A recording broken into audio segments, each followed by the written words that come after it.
तो दोस्तों स्वागत है आपका आज की हमारी इस वीडियो में। और आज हम बात करेंगे कि इक्विटी म्यूचुअल फंड कैटेगरीज कौन कौन सी अभी होती है इंडिया के मार्केट के हिसाब से। बट हम टॉपिक पे आगे बढ़े, मैंने अक्सर एक चीज़ देखी कि बहुत सारे लोग जब मेरे पास आते हैं और वो बताते हैं कि भाई मैं म्यूचुअल फंड में इन्वेस्ट करता हूँ, तो जब मैं पूछता हूँ कि किस म्यूचुअल फंड में आप इन्वेस्ट कर रहे हो, तो वो लोग मुझे कंपनी का नाम बता देंगे। जैसे बोलेंगे कि आदित्य बिरला में लगा रहा हूँ, मैं बंधन में लगा रहा हूँ, मैं एचडीएफसी में लगा रहा हूँ। बट जब मैं पूछता हूँ कौन सी स्कीम में, कौन सी कैटेगरी में, उनके पास कोई जवाब नहीं होता। इनफैक्ट कई लोग को स्कीम और कैटेगरी का ही डिफरेंस नहीं पता होता। हो सकता है आप में से कई लोग के साथ भी ये प्रॉब्लम हो रही हो। और कई लोग ऐसे हो सकते हैं जो अभी म्यूचुअल फंड में अपनी इन्वेस्टमेंट प्लान कर रहे हैं, बट उन्हें समझ में नहीं आ रहा कि भला पैसे लगाने कहाँ पे होते हैं। तो नंबर वन स्टेप तो यही होता है, हमें अपना गोल डिसाइड करना है, हमें अपना रिस्क एपिटाइट डिसाइड करना है, कितना रिस्क ले सकते हैं, उसके बाद ही हम डिसाइड करते हैं। बट ये सब चीज़ें डिसाइड होने के बाद हमें सही कैटेगरी चूज करना ही बहुत जरूरी है। अभी म्यूचुअल फंड में अगर हम इंडिया की बात करें, तो आपके पास इक्विटी है, डेट है, हाइब्रिड है, यानी कि इक्विटी और डेट का मिक्स है, और साथ में इंडेक्स फंड्स भी रहते हैं। इनमें से आज हम सिर्फ इक्विटी की बात करेंगे, क्योंकि ज़्यादातर लोग अपनी म्यूचुअल फंड की जर्नी इक्विटी म्यूचुअल फंड में इन्वेस्ट करके ही शुरू करते हैं। मैं ये नहीं कह रहा कि बाकी कैटेगरीज की इंपॉर्टेंस नहीं, बट इक्विटी कैटेगरी एक सबसे ज़्यादा डिस्कस्ड कैटेगरी इंडिया में है। और इसमें ही लोगों को कन्फ्यूजन बहुत ज़्यादा रहती है। ठीक है, तो आज की वीडियो में आप बिल्कुल बने रहना, क्योंकि मैं स्टेप बाय स्टेप आपको सारी चीज़ें क्लियर करूंगा कि कैसे ये equity mutual fund category work करती है, क्या क्या डिफरेंट कैटेगरी अवेलेबल है, और आपको कैसे कौन सी चूज करनी, कौन सी अवॉइड करनी, वो मैं आपको बताता रहूंगा। अब कैटेगरी में आगे बढ़ने से पहले हमें सबसे पहले इंपॉर्टेंट है समझना कि भाई मार्केट कैपिटलाइजेशन क्या होता है। अब ये हो सकता है आप में से कई लोगों को टेक्निकल लगे, कई लोगों को पता होगी, जिनको पता है वो ये पार्ट स्किप कर सकते हैं, जिनको नहीं पता वो ये जरूर सुन के जाए, क्योंकि इसके बेसिस में आगे के कॉन्सेप्ट आपको क्लियर होंगे। अब हम मान के चलते हैं, जैसे अभी आज की डेट में रिलायंस इंडस्ट्री जो है वो मार्केट में लिस्टेड है। ठीक है, अब रिलायंस में से कुछ पार्ट तो जो है मुकेश अंबानी जी ओन करते हैं, अंबानी फैमिली का होता है। ठीक है, तो उसको हम बोलते हैं प्रमोटर होल्डिंग। ठीक है, उसको हम बोलेंगे प्रमोटर होल्डिंग। यानी कि ये जो है इसको हम खरीद बेच नहीं सकते, क्योंकि ये तो अंबानी जी होल्ड करते हैं, उन्हें कंट्रोल रखना है अपना। बट जो हम मार्केट में जब हम रिलायंस का शेयर खरीदने जाते हैं, जो आप और मेरे जैसे लोग बाय और सेल करते हैं, उसे हम बोलते हैं फ्री फ्लोट। ठीक है, अब इसमें मैं बहुत टेक्निकल नहीं जाऊंगा, इसमें घबराने वाली बात नहीं है।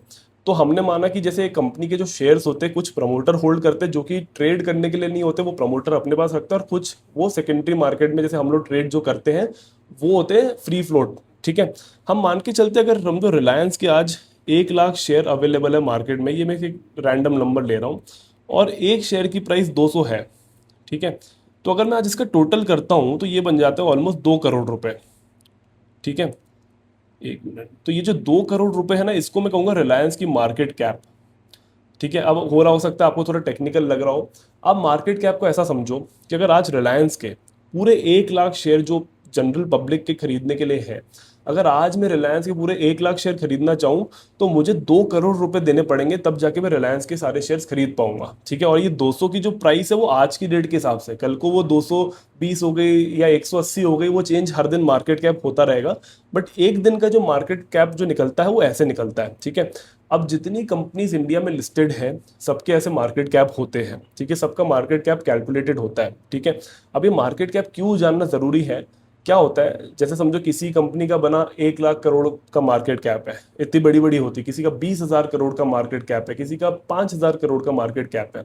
इन सबको एक डिसेंडिंग ऑर्डर में, यानी कि बड़े से छोटे के अगर हम साइज में रखें, जैसे जो सबसे बड़ी मार्केट कैप है, जैसे अभी आज की डेट में रिलायंस ही सबसे बड़ी मार्केट कैप की है, तो वो नंबर 1 हो गई, फिर नंबर 2, नंबर 3, ऐसे कर करके रैंक किया जाता है इन सब कंपनीज को मार्केट कैप के हिसाब से। अब जो सबसे 1 से लेके 100 की जो मार्केट कैप होती है वो होती है लार्ज कैप कंपनी। ठीक है, जैसे आप देख पा रहे हैं रिलायंस है, टीसीएस है, एचडीएफसी है, ये सारी होती है आपकी सबसे बड़ी मार्केट कैप जो कंपनी होती है, जो टॉप 100 होती है, वो होती है लार्ज कैप कंपनीज। ठीक है, फिर 101 से लेके जो 250 कंपनी होती है वो होती है मिड कैप कंपनी। ठीक है, जैसे यहाँ पे गोदरेज है, वोल्टास मैंने लिखा हुआ है, ये आप सर्च कर सकते हैं। और फिर जो 251 ऑनवर्ड्स, अगले 251 से लेके 500 तक आप मान लो, उन्हें कहते हैं स्मॉल कैप कंपनीज। ठीक है, नो डाउट 500 की बियॉन्ड भी जो कंपनीज होती है उन्हें स्मॉल कैप भी कह सकते हैं, माइक्रो कैप भी कह सकते हैं, बट ये जो तीन एक डाइवर्सिफिकेशन है ना, ये की जाती है। अब आपका क्वेश्चन होगा क्या ये हमें अपने आप कैलकुलेट करना होता है? Answer is no. क्या होता है, सेबी जो है हर 6 महीने में डेटा निकालता रहता है कि अभी आज के हिसाब से लार्ज कैप कंपनी कौन सी है, मिड कैप कंपनी कौन सी है, क्योंकि हर 6 महीने में हर कंपनी का शेयर प्राइस ऊपर नीचे होता रहेगा, तो मार्केट कैप चेंज होगी। ठीक है, अभी क्या होता है कि लार्ज मिड और स्मॉल का जो डिफरेंस होता है ये आपको पता होना जरूरी होता है। ये बिगिनर्स के लिए एक बहुत इंपॉर्टेंट कॉन्सेप्ट है, क्योंकि आप सुनते होंगे लोग कहते हैं यार मैंने स्मॉल कैप के फंड में इन्वेस्ट करा, मैंने लार्ज कैप में किया, बट पता तो होना चाहिए कि लार्ज मिड स्मॉल कंपनीज होती कौन सी है, इसलिए मैंने आपको ये चीज बताई। और मार्केट कैप को समराइज अगर हम करते हैं वो ये होता है कि वो प्राइस जो मुझे आज देनी पड़े उस कंपनी को पूरी तरह खरीदने के लिए, ठीक है, मतलब पूरी तरह नहीं, मतलब जो शेयर्स अवेलेबल है मार्केट में खरीदने के लिए, ठीक है। तो ये आई होप आपको ये चीज समझ आई होगी। तो दोस्तों अब हम लोग चलते हैं अपनी एक एक कैटेगरी को डिस्कस करते हैं। सबसे पहले हम डिस्कस करेंगे लार्ज कैप के फंड को, ठीक है। हमने लार्ज कैप का मतलब समझ लिया कि इंडिया की top 100 companies large cap companies होती है। अब एक लार्ज कैप म्यूचुअल फंड के का क्राइटेरिया क्या होता है, अब ये क्राइटेरिया जानना बहुत जरूरी। क्या होता है, सेबी ने एक रूल बनाया हुआ है, जैसे जो म्यूचुअल फंड कंपनीज होती है वो स्कीम लॉन्च करती है तो उनके लिए कुछ क्राइटेरिया होता है कि भाई ये क्राइटेरिया होगा तभी आप बोल सकते हो कि मैं एक लार्ज कैप का म्यूचुअल फंड लॉन्च कर रहा हूँ। रीजन भी, अगर कोई क्राइटेरिया नहीं होगा सब अपने हिसाब से चलाते रहेंगे, है ना। तो क्या होता है, फॉर एग्जाम्पल एक लार्ज कैप फंड जो होगा उसका रिक्वायरमेंट है कि मिनिमम 80% पैसा जो है वो इंडिया की टॉप 100 कंपनीज में लगना चाहिए। अब इसको हम कैसे समझे थे, हम जो 5,000 करोड़ का एक लार्ज कैप फंड है तो उसमें से 80% जो अगर आप लोगे, अब 4,000 करोड़ एटलीस्ट आपका लार्ज कैप कंपनीज में इन्वेस्टेड होना चाहिए। बाकी 20% फंड मैनेजर की मर्जी है, ठीक है। अब लार्ज कैप में आपको एडवांटेज क्या होता है कि एक तो ये ज़्यादातर इस्टेब्लिश कंपनीज होती है, जैसा मैंने बताया कि टॉप 100 कंपनी है। HDFC हो गई, HDFC बैंक जैसे हो गया, आपका कोई टाटा की कोई कंपनी हो गई, जो बड़ी बड़ी कॉन्ग्लोमेरेट्स होती है वो सारी टॉप 100 कंपनीज में आती है। तो इसमें होता क्या है, इनमें थोड़ी स्टेबिलिटी होती है। स्टेबिलिटी किस चीज़ में, इनकी अर्निंग स्टेबल होती है, ठीक है। कि ये लोग क्योंकि इंडिया की बड़ी कंपनीज है तो अच्छे से ग्रो हो रही है, चीज़ें चल रही है। एक और फायदा क्या होता है कि जब मार्केट में वोलेटिलिटी आती है तो नो डाउट ये कंपनीज का भी डाउनफॉल होता है। Downfall as in share price इनका भी गिरता है, बट वो शेयर प्राइस कम गिरता है एज कम्पेयर टू मिड और स्मॉल कैप कंपनीज का, ठीक है। तो इसमें ये चीज़ अच्छी होती है। इनफैक्ट आप 2025 की डेटा देखेंगे तो लार्ज कैप कंपनी से सबसे अच्छा डिलीवर किया है return in terms of share price, ठीक है। तो लार्ज कैप कंपनीज में मैं कहूंगा कि उन लोगों को इन्वेस्ट करना चाहिए जो अभी पहली बार म्यूचुअल फंड में आ रहे हैं या इक्विटी में आ रहे हैं, वो लार्ज कैप से शुरू करें, थोड़े ज़्यादा स्टेबल होते हैं। हाँ, नो डाउट अब कोई लोग कहेंगे कि यार लार्ज कैप के अलावा भी बहुत अलग अच्छी कैटेगरीज है जिसके थ्रू आप लार्ज कैप में इन्वेस्ट कर सकते हो, बट बिकॉज अभी हम एक एक कैटेगरी डिस्कस कर रहे हैं तो मैं ये बस बताना चाह रहा हूँ कि लार्ज कैप किसके लिए सही है किसके लिए नहीं है। तो फर्स्ट मूवर जो है, पहले टाइम कोई आ रहे हैं तो वो लार्ज कैप फंड में बिल्कुल इन्वेस्ट कर सकते हैं। तो ये आपको मैंने इसमें बता दिया। अब हम आगे बात करते हैं मिड कैप फंड के बारे में। तो मैंने बताया था कि 101 से लेके 250th रैंक वाली जो कंपनीज होती है वो होती है मिड कैप कंपनी। अब सेबी का रूल कहता है कि आपको एक मिड कैप फंड लॉन्च करना है तो आपको मिनिमम 65% मिड कैप कंपनीज में रखना पड़ेगा, ठीक है। अब मिड कैप कंपनीज को अगर हम समझे, उनका नेचर ऐसा होता है, ये वो कंपनी होती है जिनकी कोशिश है कि हमें लार्ज कैप कंपनी बनना है, ठीक है, क्योंकि उन्हें है कि मेरे को मिड से लार्ज में आना है। तो वो कंपनीज जो होती है, अब ये इसमें क्या होता है, इसमें रिटर्न पोटेंशियल जो होता है लार्ज कैप से थोड़ा ज़्यादा अच्छा हो सकता है, ठीक है। But at the same time इसमें जो गिरावट या वोलेटिलिटी होती है वो भी लार्ज कैप से बढ़ जाती है। तो मतलब अगर मार्केट में गिरावट आएगी तो लार्ज कैप से ज़्यादा मिड कैप गिरेंगे, ये आई थिंक, बट ऑब्वियस है, आप समझ रहे होंगे इसका रीज़न भी। बट ये चीज़ होता है, बट इसमें रिटर्न पोटेंशियल अच्छा होता है। तो अगर आप कोई ऐसे इन्वेस्टर हो जिसने अभी तक सिर्फ लार्ज कैप में ही इन्वेस्ट करा है और आप सोच रहे हो मिड कैप में आने का, तो मिड कैप में आ सकते हो। अगेन 8-10 साल का टाइम होराइजन से कम में मत आना। और मिड कैप में फंड सिलेक्शन, स्पेशली अगर हम एक्टिव फंड की बात करें, बहुत जरूरी बन जाता है। रीजन बीइंग, मिड कैप में मतलब अगर मैं बात करूं, सिर्फ 4 या 5 स्कीम्स है जो अपना बेंचमार्क आज की डेट में बीट कर पाई है। तो मिड कैप में आपके लिए ये जानना बहुत जरूरी होता है। बट मिड कैप एक कैटेगरी, अच्छी कैटेगरी होनी ही चाहिए सबके पास, मैं कहूँगा इसे मिस मत करो। बट इसको बहुत देख समझ के कौन से फंड हाउस को दे रहे हो, कौन से फंड मैनेजर को दे रहे हो, वो आपको जानना जरूरी है। अब हम बात करेंगे स्मॉल कैप के बारे में। तो स्मॉल कैप मैंने बताया था कि 251 से लेके, वैसे बोलते हैं कि 251 से लेके 500 रैंक वाली कंपनीज होती है, बट कई फंड हाउस इसके बियॉन्ड भी जाके ले लेते हैं, जिसको हम माइक्रो कैप्स भी कहते हैं। बट आप ये मान लो कि जो इंडिया की 250 के बाद जितनी कंपनीज होती है वो सारी स्मॉल कैप हम मान के चलते हैं। सेबी का रूल कहता है कि मिनिमम 65% इसमें डालना है, ठीक है। अब स्मॉल कैप ना एक ऐसी चीज़ है जिसके पीछे लोग सबसे ज़्यादा भागते हैं। क्यों? क्योंकि लोगों को लगता है इसमें सबसे ज़्यादा रिटर्न पोटेंशियल है। बट जैसा कि हम जानते हैं कि जहाँ पे हाई रिटर्न्स बनते हैं वहाँ पे सबसे ज़्यादा रिस्क भी होता है, ठीक है। इनफैक्ट 2008 का डेटा कहता है कि स्मॉल कैप जो थे वो 70% तक डाउनफॉल हुआ था उनका, ठीक है। यानी कि आपका अगर आपने 1,000 रुपये लगाया तो वो 70% नीचे गिर गए थे, अगर 2008 की अगर मैं बात करूँ। और स्मॉल कैप बहुत वोलेटाइल होता है। स्मॉल कैप में ये भी होता है कि कई कंपनीज आगे चल के काम ही बंद हो जाता है तो वो कंपनी डूब जाती है। तो स्मॉल कैप में अगर आप आ रहे हो तो आपका time horizon at least 10 to 12 years होना चाहिए।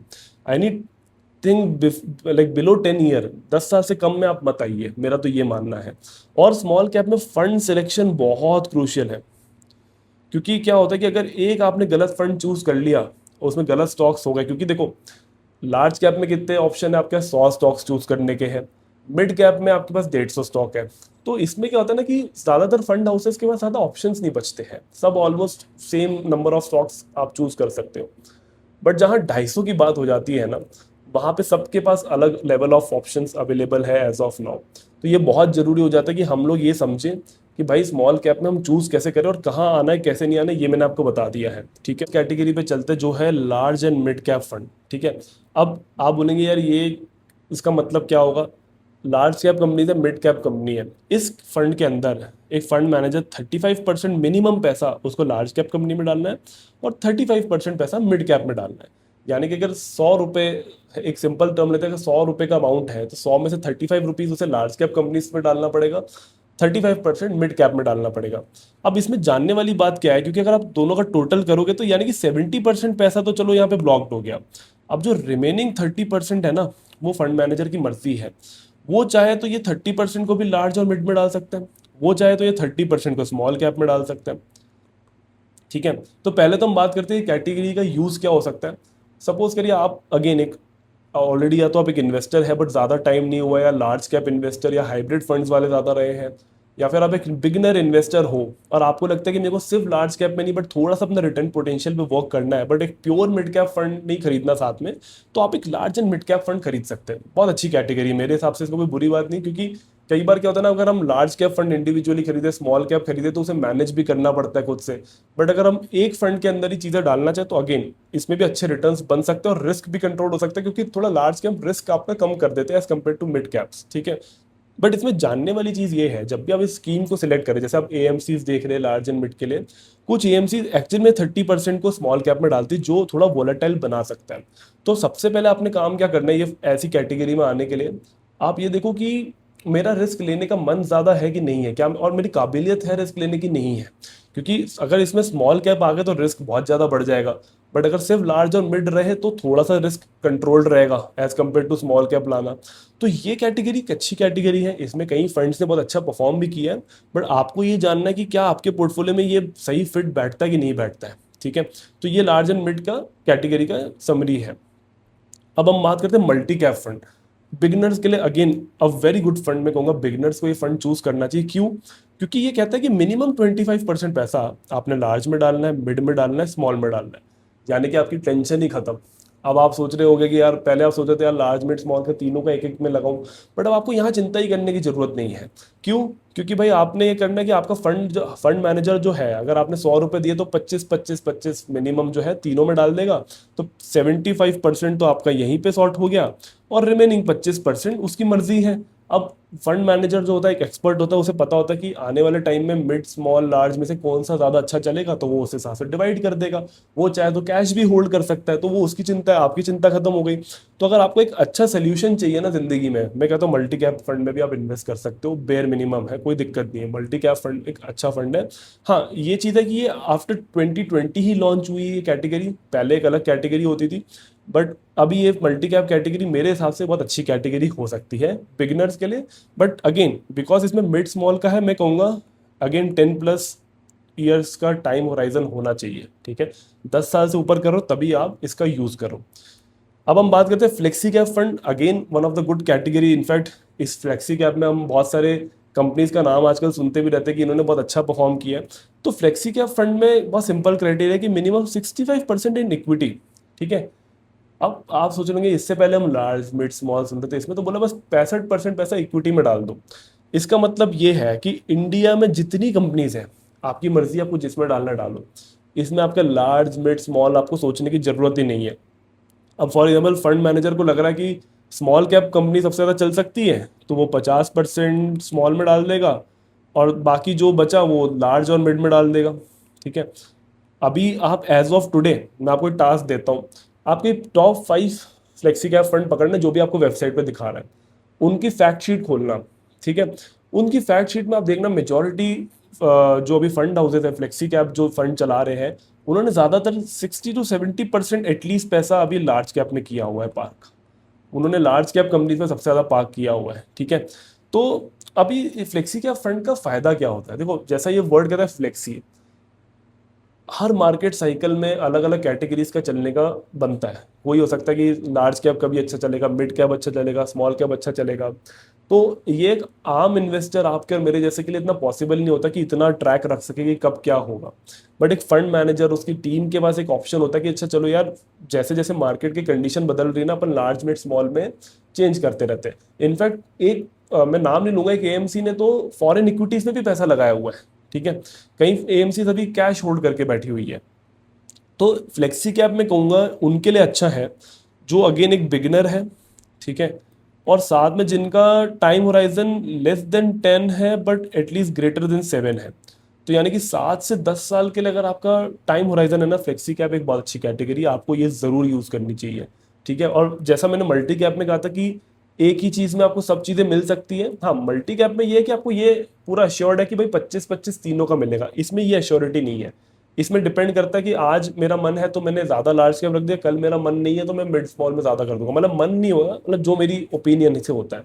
तो अगेन ये बहुत अच्छी कैटेगरी है, तो आप लोग इसको भी देख सकते हो। अब हमारी अगली कैटेगरी है ईएलएसएस फंड, ठीक है। आप में से बहुत लोगों ने इसका नाम सुना होगा। इसका फुल फॉर्म होता है इक्विटी लिंक्ड सेविंग स्कीम, और इसका क्राइटेरिया कहता है minimum 80% in equity. Again large mid small की बात नहीं करी, तो मतलब 80% पैसा इक्विटी में लगना चाहिए। पर यहाँ पे आता है 3 साल का लॉक इन। ये लॉक इन का मतलब ये है कि सपोज करो आज आप मई 2026 में बैठे हो, आपने आज इन्वेस्ट करा, ठीक है, आज मैं डेट भी डाल देता हूँ 30 मई 2026। तो यानी कि ये 30 मई 2029 यानी कि 2029 तक आप इस पैसे को रिडीम नहीं कर सकते किसी भी हालत में। मतलब आप कितनी भी ऊपर पहुंच लगा लो, सब कर लो, बट ये रूल ये कहता है कि आप इसमें से पैसा नहीं निकाल सकते। पर उसका रीजन क्या है कि यहाँ पे आपको मिलता है एटीसी का बेनिफिट, ठीक है। ओल्ड टैक्स रिजीम में होता है ना, एटीसी होता है जिसमें आपको 1.5 लाख तक का डिडक्शन होता है। तो लोग उसमें अलग अलग तरीके के इन्वेस्टमेंट्स करते हैं, कोई एलआईसी वगैरह दिखा देता है, पीपीएफ अगेन बहुत कॉमन चीज़ है, ठीक है। अब इसमें बेनिफिट क्या है कि एक तो ये एटीसी डिडक्शन देता है, प्लस पीपीएफ में आपका 15 साल का लॉक इन है, ठीक है। बट ईएलएसएस में आपका है खाली 3 साल का लॉक इन। ऊपर से पीपीएफ के जो रिटर्न्स है वो कम करते जा रहे हैं। मतलब एक टाइम होता था जब पीपीएफ भी 12-13% देता था, आज की डेट में पीपीएफ 7.2% दे रहा है। But ELSS over the long term can give you more than 12%, at least 11-12% ये आपको बना के दे सकता है। Again mutual fund investment are subject to market risk, वो बात बिल्कुल है। बट एक अगर आप 15 साल के लिए ही इन्वेस्ट करो तो लॉन्ग टर्म में तो इक्विटी आपको हेल्प कर सकता है, ठीक है। पर अब आपका क्वेश्चन होगा कि यार हम तो न्यू रिजीम वाले, तो हमें आना चाहिए क्या? जरूरत नहीं है। ओल्ड टैक्स रिजीम आज आप फॉलो कर रहे हैं तो आपके लिए अच्छा है। न्यू टैक्स रिजीम में आप लोग को मैं नहीं कहूँगा कि आप इसको अभी करो, ठीक है। अब आपका क्वेश्चन होगा यार हम पहले ओल्ड टैक्स करते थे, अब हम न्यू पे आ गए तो क्या करें? मैं कहूँगा अगर वो इन्वेस्टमेंट अच्छा हो गया है, चल रहा है, रिटर्न्स वगैरह ठीक है, तो चलने दो, कोई बुराई नहीं है। वो फंड बुरा नहीं हो गया है, बस उसका यूटिलिटी जो थी वो खत्म हो गई, बट वो फंड बुरा नहीं हुआ है। और साथ में आपका होगा कि फ्रेश इन्वेस्टमेंट के लिए क्या करें, तो फ्रेश इन्वेस्टमेंट डेफिनेटली आप प्लान आउट कर सकते हो। अगर आपको लगता है कि ईएलएसएस से बेटर आपको कोई और कैटेगरी में जाना चाहिए, जैसे समझो आप जिस ईएलएसएस में लगा रहे हो उसमें लार्ज और मिड की एक्सपोजर अच्छा है बट स्मॉल कैप नहीं है, तो आप स्मॉल कैप फंड में आगे पैसा डाइवर्ट कर सकते हो। और अदरवाइज आपको कुछ नहीं करना। आपने बोला नहीं है मेरे को ईएलएसएस चलना है, तो बिल्कुल चलो। इनफैक्ट ईएलएसएस की जो ये 3 साल की लॉक इन है, ये मुझे अच्छी चीज़ लगती है, क्योंकि बहुत सारे इन्वेस्टर्स की एक आदत होती है पैसा जल्दी रिडीम करने की। तो मुझे लगता है कि ये ईएलएसएस का ये बेनिफिट उनके लिए बहुत अच्छा है जिनको आदत है कि वो पैसा निकाल लेते हैं, ठीक है। तो ईएलएसएस पे हमने बात कर ली। अब हम बात करेंगे फोकस्ड फंड के ऊपर, ठीक है। अब ये फोकस्ड फंड कहता है कि भाई आपको मिनिमम 65% पैसा अगेन इक्विटी में डालना है, पर आपके पोर्टफोलियो में जो नंबर ऑफ स्टॉक्स आप बाय कर सकते हो वो है 30, ठीक है। यानी कि 30 स्टॉक से ज़्यादा बाय नहीं कर सकते। अब आप बोलेंगे यार इससे क्या हुआ? नॉर्मली आप, चलो मैं आपको एक टास्क देता हूँ, आप जो भी म्यूचुअल फंड में इन्वेस्ट करते हो, अपार्ट अगर फोकस फंड की बात नहीं कर रहा, आप जो भी फंड में इन्वेस्ट करते हो आप देखोगे उसमें एटलीस्ट 50 स्टॉक्स होते हैं टू 70 स्टॉक्स, इनफैक्ट कहीं 100 स्टॉक्स पे भी चले जाते हैं। बट फोकस्ड कहता है कि कोई 30 स्टॉक आप चूज कर लो, ठीक है। अब इसका होगा क्या? क्या होता है जब हम एक बहुत कॉन्सेंट्रेटेड पोर्टफोलियो बनाते हैं ना, तो रिटर्न्स की चांसेस उसमें बेटर होने के बनते हैं, बट रिस्क भी बहुत खतरनाक बन जाता है। क्योंकि क्या होता है, जब आपके पोर्टफोलियो में बहुत सारे स्टॉक्स होंगे ना, तो कुछ चलेंगे कुछ नहीं चलेंगे, कोई बहुत अच्छे चल जाएंगे, तो उससे क्या रिटर्न्स आपके एवरेज आउट हो जाएंगे, ठीक है। बट इसमें क्या है, 30 स्टॉक्स में से आपकी मेजोरिटी चलने चाहिए, और जो गिर रहे हैं वो बहुत ज़्यादा नहीं गिरने चाहिए। तो इसमें क्या होता है, फंड मैनेजर की बहुत ज़्यादा एक्सपर्टीज़ की ज़रूरत है, क्योंकि अगर ये फंड में आपकी 50% पोर्टफोलियो भी गलत बेट चलेगी तो आपका लॉसेस बहुत ज़्यादा हो सकते हैं। अगेन फोकस फंड की कोई ज़्यादा बात नहीं करता, बट फोकस फंड को चूज कैसे करें, और पहली बात चूज करें कि ना करें। पहली बात, फोकस फंड आपका कोर या फिर जो मेन फंड नहीं होना चाहिए। अब इससे मेरा मतलब क्या, फॉर एग्जांपल अगर मैं आज रिटायरमेंट प्लानिंग, चाइल्ड प्लानिंग कर रहा हूँ, मेरा गोल क्लियर है कि भाई मेरे को लॉन्ग टर्म इन्वेस्टिंग करना है, तो सबसे पहले मैं फोकस फंड नहीं चूज करूंगा। मैं जो मैंने पहले बताया कि large, mid, small, multi cap, इनमें से आप चूज कर सकते हो, बट फोकस फंड में रखूंगा कि चलो यार मेरे को अलग से अपना पैसे को रिस्क थोड़ा ज़्यादा लेके ज़्यादा रिटर्न्स की मेरी एक्सपेक्टेशन है, और ये मेरा कोई वैसा गोल नहीं है, मतलब मेरा गोल इसमें यहाँ पे पैसा ज़्यादा बनाना है, तो मैं इसको फोकस कर सकता हूँ, मतलब खरीदने का प्लान कर सकता हूँ। और इसमें भी बहुत ज़रूरी है कि आप जो भी फंड हाउस चूज़ करें उसके फंड मैनेजर के बारे में पढ़े कि वो क्या उनकी ओपिनियन है अभी लेके, और इसमें से एंट्री और एग्जिट अगेन इसमें प्लान करना पड़ेगा, क्योंकि आपको नहीं पता कि हो सकता है आप यहाँ पे आए अगले 5-6 साल में अच्छा रिटर्न डिलीवर करते हैं, बट ज़रूरी नहीं कि वही चीज़ कंपनी आगे चल के अच्छा परफॉर्म करे। तो अगेन बहुत दिमाग लगाने वाला ये कैटेगरी है। मैं कहूँगा कि कुछ बहुत ज़्यादा जो रिस्क लेने वाले इन्वेस्टर है उनके लिए बहुत अच्छा है, आप जाके ले सकते हो, बट अगर आप एक नॉर्मल इन्वेस्टर है और आपको ज़्यादा इतना समझ नहीं आता, मैं कहूँगा इस कैटेगरी को आपको छूने की जरूरत नहीं है। हमारी अगली कैटेगरी पे हम बात करते हैं जो कि है डिविडेंड यील्ड फंड, ठीक है। अब अब आप बोलेंगे इसमें इसका थोड़ा मतलब कंफ्यूजिंग लग सकता है, मैं पहले आपको क्राइटेरिया समझाता हूँ कि इसमें कहते हैं 65% उन कंपनीज में लगाना जो डिविडेंड यील्डिंग स्टॉक्स है।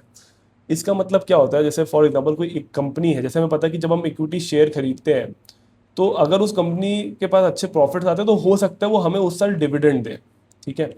तो बस इस फंड का बेसिक मतलब ये है कि उन कंपनीज में पैसा लगाओ जो रेगुलर बेसिस पे डिविडेंड देती है, ठीक है। अब आप बोलेंगे भला इसका फायदा क्या होगा, तो इसका फायदा क्या होता है कि फॉर एग्जाम्पल कोई कंपनी अगर डिविडेंड दे रही है तो इसका मतलब ये है कि उसका एक तो उस साल प्रॉफिट अच्छा हुआ है, प्रॉफिट भी अच्छा हुआ है, ये भी हो सकता है कि उसका कैश फ्लो बहुत अच्छा है, ठीक है, क्योंकि अब पैसा कमाई अच्छी हो रही है। और उसका ये भी मतलब हो सकता है उसका डेट जो है, यानी कि जो उधारी या जो लोन होता है वो कम होता है as compare to other companies. तो क्या होता है, एज अ शेयर होल्डर आपको वो तभी डिविडेंड दे पा रहे होते हैं। और डिविडेंड देने वाली कंपनी वो भी होती है जो आपको, मतलब जो एक स्टेबल कंपनी हो, चांसेस है। क्योंकि देखो जिस कंपनी के पास स्टेबिलिटी नहीं होगी ना, वो डिविडेंड देना, क्योंकि डिविडेंड देना कोई जरूरी चीज़ तो है नहीं, तो डिविडेंड दे रही है तो कंपनी स्टेबल भी हो सकती है। अगेन बट मेरा ये पॉइंट है कि मतलब आप पूछोगे कि अब इसमें करना चाहिए कि नहीं करना चाहिए, खैर मैं पर्सनली इसमें इतना इंटरेस्ट नहीं है मेरा इस वाली पर्टिकुलर कैटेगरी में, बट अगर कोई बंदा ऐसी जगह 5 से 7 साल अपना पैसा पार्क करना चाहता है जहां थोड़ी स्टेबल कंपनीज मिले, मे बी ये फंड उनके लिए अच्छा होगा। अगेन अगर आपको नहीं मतलब समझ में आ रहा कि क्यों लेना चाहिए, आप इसे छोड़ सकते हो। देखो जरूरी नहीं कि कैटेगरी बनाई गई है तो हम सबको उसमें आना ही आना है, कैटेगरी तो आगे चल के बहुत ज़्यादा बनती जाएगी, इसका मतलब ये नहीं कि हमें एज एन इन्वेस्टर सब खरीदना है, ठीक है। तो ये मैंने बता दिया कि स्टेबल पैसा रखना है 5-7 ईयर्स के। अगेन इसमें भी रिस्क तो इसमें भी है कि वोलेटिलिटी आएगी तो इस पर भी आएगी, ठीक है। बट इसमें अगेन आपको फैक्ट शीट चेक करना बहुत जरूरी है, ठीक है। और इसको एक और चीज़ आप क्या कर सकते हो, जैसे अगर आपका कोई फ्लेक्सी कैप फंड है या कोई लार्ज कैप फंड है, उसमें उसके स्टॉक्स को कंपेयर करो डिविडेंड यील्ड से, यानी कि इसमें कितने परसेंटेज ऑफ स्टॉक सेम है। अगर 30-40% स्टॉक सेम है तो आने का मतलब ही नहीं है, क्योंकि 40% स्टॉक्स अगर इसमें भी सेम है और उसमें भी सेम है तो हम वहीं पे बने रहे ना। अगर आपको कुछ ऐसा दिखे कि 5-10% ही स्टॉक सेम है बाकी बहुत अलग है, तो इसमें सोचने विचारने की आप काम कर सकते हैं। फिर हमारा अगला आता है वैल्यू फंड में, ठीक है। इसमें कहते हैं मिनिमम 65% इक्विटी, ठीक है। अब ये वैल्यू फंड का मतलब क्या होता है, फॉर एग्जाम्पल आज ये एक पेन है मेरे हाथ में जो है, मेरे को ये पेन खरीदने में मार्केट में गया, मुझे बंदे ने बोला यार ये 500 का मिल रहा है, ठीक है। मैंने अपना दिमाग लगाया कि भाई देखो 200 रुपये इसकी मैन्युफैक्चरिंग कॉस्ट है और बाकी ट्रांसपोर्टेशन वगैरह और प्रॉफिट मिला के 300 का ये मिलना चाहिए। तो मैं मन में क्या बोलूंगा, ये ज़्यादा महंगा बेच रहा है, आज 500 रुपये का बेच रहा है, मतलब 200 रुपये महंगा बेच रहा है, यानी कि ओवर वैल्यूड है ये। बट अगर कोई दूसरा बंदा आए वो मुझे बोले यार ये तो मैं 250 में बेच रहा हूँ, तो मैं बोलूँ यार इसकी तो 300 कॉस्ट बनती है, 250 में ही बेच रहा है क्या, बेवकूफ़ आदमी, चल इसको 250 से खरीद के मैं 300 में बेच दूंगा बाद में चल के। तो यानी कि इस पेन को उसने अंडर वैल्यूड रखा, ठीक है। उसी तरीके से स्टॉक्स में भी क्या होता है कि अलग अलग मेथड से फंड मैनेजर्स और रिसर्च टीम कैलकुलेट करती है कि भाई कौन सा स्टॉक आज की डेट में अंडर वैल्यूड चल रहा है। यानी कि अगर कोई स्टॉक आज 2000 का है, ठीक है, बट उसका प्राइस जो वो डिजर्व करता है बेस्ड ऑन कैलकुलेशंस और जो भी मेट्रिक यूज करके उसके हिसाब से वो 3,000 है, तो बोलेंगे कि ये आज अंडर वैल्यूड है स्टॉक आज की डेट में, बिकॉज ये स्टॉक मार्केट में 2,000 का मिल रहा है बट इसका जो प्राइस बनता है 3,000 रुपये पर शेयर इसका होना चाहिए। तो अगर मैं आज इसको खरीद लूंगा तो आगे चल के क्या होगा कि लोग रियलाइज करेंगे कि कंपनी की वैल्यू बहुत अच्छी है, ये फंड कंपनी खरीदनी चाहिए, तो उससे क्या 2,000 से इसके प्राइस बढ़ेंगे ही बढ़ेंगे। ओवर वैल्यूड के केस में क्या होता है, लोग जैसे अपन कहते हैं ना यार यार ओवर हाइप्ड है यार, फिर धीरे धीरे करके लोग उसको हटाना शुरू कर देते हैं, वैसे ही ओवर वैल्यूड कंपनीज के साथ भी आगे चल के ऐसा हो सकता है। ठीक है, बट अगेन अब हमें कैसे पता कि फंड मैनेजर ने क्या सोच के वैल्यू अंडर वैल्यूड सोचा है। पहली बात, इस जैसा मैंने डिविडेंड डील कैटेगरी में कहा था, वैल्यू में भी मैं कहूंगा कि आपको दिमाग लगाने की जरूरत नहीं है, अगर नहीं समझ आ रहा मत आओ, कोई जरूरी नहीं है। और साथ में इसमें भी चेक करो कि जैसे मैंने बताया था कि लार्ज कैप और फ्लेक्सी कैप का पोर्टफोलियो देखो और इसका देखो कि वैल्यू का कैसा है। अगर 40% सेम आ गया तो इसमें आने की जरूरत ही नहीं है। और जो कि मैंने अपने पर्सनली चेक जब किया था तो मुझे ये लगा था कि ज़्यादातर सेम ही हो रहा है, तो मतलब क्या है इसमें आने का। बट अगेन ये कैटेगरी समझाना जरूरी था। और ऐसा नहीं कि वैल्यू फंड ने रिटर्न्स डिलीवर नहीं किए, डिलीवर ये कर सकते हैं। अगेन रिस्क और रिटर्न रहेगा। और मैं कहूँगा अगर आ रहे हो तो अगेन इसमें 5 to 7 ईयर्स का टाइम होराइजन कम से कम रखो, और किसी के साथ चेक करके ही इसको ध्यान से इन्वेस्ट करो। अब बात करते हैं अगले जो है कॉन्ट्रा फंड। तो इसमें कहते हैं कि मिनिमम 65% इक्विटी है और कॉन्ट्रेरियन इन्वेस्टिंग करना है। ठीक है, अब आप बोलेंगे यार ये कॉन्ट्रेरियन का मतलब क्या है। अच्छा, जैसे हमारे यहाँ पे कभी कोई ना कोई एक बंदा होता है जो थोड़ा उल्टा ही चलता है, तो कहते हैं ना यार ये तो यार अलग ही चलता है दुनिया से, जैसे दुनिया यहाँ जा रही है यहाँ जा रहा है, बस कॉन्ट्रेरियन का वही मतलब होता है। फॉर एग्जाम्पल आज की डेट में लोग आईटी को सेल कर रहे हैं ज़्यादातर लोग, बट एक कॉन्ट्रेरियन इन्वेस्टर क्या करेगा, वो आईटी को बाय करेगा। क्यों करेगा, उसे ये लगता है कि आज आईटी गिर रहा है तो मैं सस्ते में खरीद लेता हूँ क्योंकि आगे चल के बढ़ेगा ही बढ़ेगा। ठीक है, तो जैसे फॉर एग्जांपल आज लोग गोल्ड बहुत ज्यादा खरीद रहे हैं, बट कॉन्ट्रेरियन इन्वेस्टर जो होगा बोलेगा यार गोल्ड बहुत ज्यादा बढ़ता जा रहा है, मैं यहाँ से निकलता हूँ। तो कॉन्ट्रा फंड को भी ऐसे ही बनाया गया कि आप मार्केट से अलग हटके चलो। दो नोट कॉन्ट्रा के अभी शायद ज्यादा स्कीम्स नहीं है, आई थिंक अराउंड 3 स्कीम्स ही है जो मैं देख पाया था। और उसमें भी हमें चेक ये करना चाहिए कि जैसा मैंने बताया था कि आप चेक करो कि आपका जो जो लार्ज कैप फंड है, मिड कैप है, या जो आपका फ्लेक्सी कैप है, उनके कंपैरिजन में ये कितने स्टॉक सेम है। अगर 40% स्टॉक सेम है तो वो कॉन्ट्रेरियन तो नहीं हुआ, इसका मतलब वो साथ ही चल रहा है। बट अगेन इसमें एक चीज़ ये भी है कि कॉन्ट्रेरियन व्यू का मतलब ये नहीं कि आप हमेशा सही होगे। ऐसा नहीं होता कि आप दुनिया से हटके चल रहे हो तो आप अच्छे ही निकल जाओगे, नहीं, इसका ही हो सकता है। तो अगेन इसमें मैं कहूँगा अगर आपको कुछ समझ में नहीं आता, आपको ऑलरेडी आपका म्यूचुअल फंड इन्वेस्टमेंट बाकी जगह ठीक चल रहा है, तो इसमें आने की जबरदस्ती जरूरत नहीं है। बट अगेन आते हो तो 5 मैं 5 भी नहीं कहूँगा, मैं कहूँगा इसको 7 to 10 कर लो, क्योंकि ये अलग हट के स्टॉक्स ले रहा है। ठीक है, और इसमें तो वोलेटिलिटी डिविडेंड डील्ड और वैल्यू फंड से ज़्यादा होने के चांसेस इसमें होने चाहिए, तो इसको मैं थोड़ा सा ज़्यादा रिस्की कैटेगरी मानूंगा। तो अब हम बात करेंगे हमारी सबसे लास्ट कैटेगरी, जो कि आप में से कई लोग की पक्का पता मुझे फेवरेट होगी, वो है सेक्टोरल थीमेटिक फंड। ठीक है, और ये कहता है, इसका रूल कहता है मिनिमम 80% स्पेसिफिक सेक्टर में लगाना, यानी कि बैंकिंग, फार्मा और थीम में। कंफ्यूज नहीं होना, मैं बताता हूँ। अब एक सेक्टर क्या होता है, सेक्टर होता है बैंकिंग, आईटी, फार्मा। ठीक है, और क्या होता है कि आप देखोगे ना तो इनके भी इंडेक्स होते हैं, जैसे फॉर एग्जांपल निफ्टी 50 एक इंडेक्स है, वैसे निफ्टी बैंकिंग एक इंडेक्स है, निफ्टी आईटी है, निफ्टी फार्मा है, इनके इंडेक्स होते हैं। तो एक फंड होगा सेक्टोरल फंड, वो क्या करेगा कि उसका रूल कहता है कि 80% पैसा, जैसे अगर मैं बैंकिंग सेक्टर का फंड बना रहा हूँ तो मेरे को 80% पैसा बैंकिंग सेक्टर में पार्क करना है, या अगर मैं आईटी का फंड बना रहा हूँ तो 80% आईटी में करना है। ठीक है, और एक होता है थीमेटिक। थीमेटिक थोड़ी सेक्टर से ब्रॉड चीज़ होती है। फॉर एग्जांपल मैं बोलूँ रियल एस्टेट का थीमेटिक फंड है, तो फॉर एग्जांपल रियल एस्टेट में जो कंपनी बिल्डर कंपनी है, जैसे डीएलएफ हो गई, वो कंपनी भी रियल एस्टेट बना रही है। जो कंपनी सीमेंट दे रही है वो भी रियल एस्टेट में कहीं ना कहीं कंट्रीब्यूट कर रही है। मैं रियल एस्टेट के बनाने के लिए मेरे को लोन लोन चाहिए तो मैं बैंक जाऊंगा। जो रियल एस्टेट में जैसे अब मैं सीमेंट वगैरह और जो भी बनाने के लिए रोलर वोलर चाहिए, तो मतलब व्हीकल भी चाहिए, तो कमर्शियल व्हीकल उसमें आ जाएगा। तो ये हो जाएगा थीम। तो सेक्टर होता है एक स्पेसिफिक सेक्टर, जैसे बैंकिंग, आईटी, ऑटोमोबाइल, और थीम होता है जिसके अंदर एक थीम दे दी, उसके अंदर जो भी चीजें, जो भी सेक्टर उसके अंदर कंट्रीब्यूट कर रहे हैं उनको ले लेना। ठीक है, अब क्या होता है दोस्तों, पिछले साल एक डेटा आया था कि सबसे ज्यादा इन्वेस्टमेंट अगर आज किसी टाइम पे आ रही वो है सेक्टर और thematic fund. But unfortunately sector और thematic fund are the most riskiest सबसे ज़्यादा अगर रिस्की फंड कोई हो सकता है वो सेक्टर और थीमेटिक फंड है। क्यों? क्योंकि आम आदमी के लिए ये समझना मतलब एक बिल्कुल मुश्किल चीज़ है कि वो कैसे समझ सके कि कौन सा सेक्टर और थीम अभी प्ले आउट करने वाला है, क्योंकि हर किसी को ये चीज़ समझ में नहीं आता है। फॉर एग्जाम्पल 2007 में आई इंफ्रास्ट्रक्चर की स्कीम जो थीम थी बहुत ज़्यादा चल रही थी। तो 2004 से 2007 तक जिन्होंने इंफ्रास्ट्रक्चर में इन्वेस्ट किया था उन्होंने बहुत अच्छे रिटर्न्स बनाए। 2008 में जैसे क्रैश आया तो जो लोग उनको देख के 2007 और 8 में आए थे उनका बहुत नुकसान हुआ, और अगले 12-13 साल वो फंड उठा ही नहीं, वो वहीं पड़ा रहा। तो आप देख रहे हो कि आपका पैसा 60-70% गिर गया, फिर 10-12 साल वो उठा ही नहीं। तो ऐसे लेवल ऑफ रिस्क होता है। और सेक्टरल थीमेटिक फंड में जो आपका एंट्री और एग्जिट होता है वो बहुत मैटर करता है, क्योंकि किस पॉइंट पे आपको एंटर करना है, किस पॉइंट पे एग्जिट करना है, वो हम सबको नहीं आता है।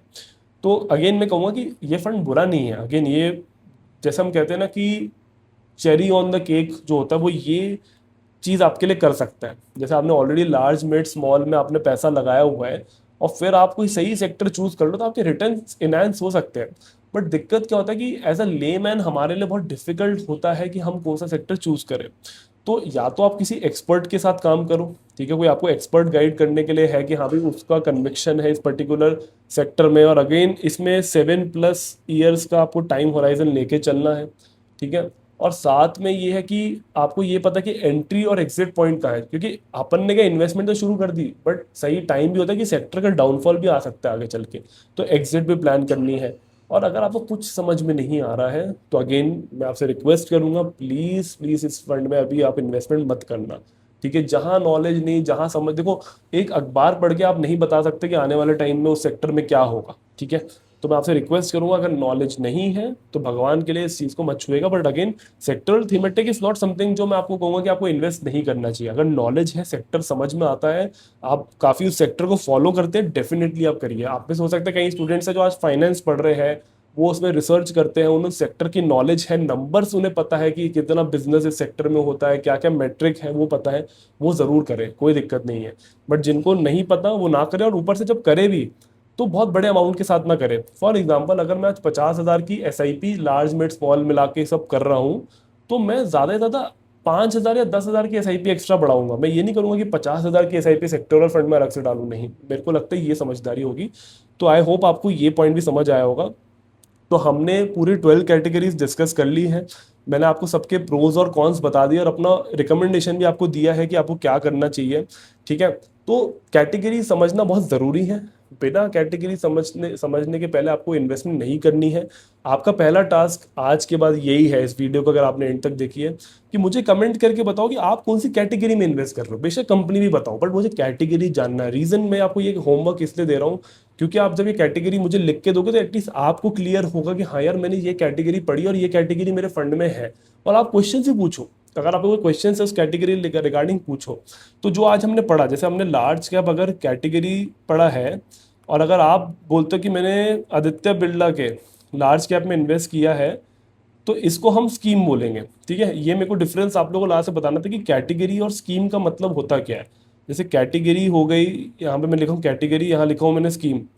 तो कैटेगरी अगर मैंने लिखा स्मॉल कैप, तो जैसे क्वांट स्मॉल कैप हो गया, वो स्कीम हो गई, ठीक है। तो हम बोलेंगे कि क्वांट म्यूचुअल फंड का स्मॉल कैप में जो स्कीम है उसका नाम है क्वांट स्मॉल कैप स्कीम, ठीक है। ऐसे करके कैटेगरी और स्कीम डिफरेंस होता है। तो आपके लिए सबसे पहले इंपॉर्टेंट है कि अपना गोल जानो, टाइम होराइजन जानो, रिस्क प्रोफाइलिंग करो, उसके बाद सही कैटेगरी चूज करो, फिर उसके बाद उसमें स्कीम चूज करो। ये आपको प्रोसेस इसमें फॉलो करना है, ठीक है।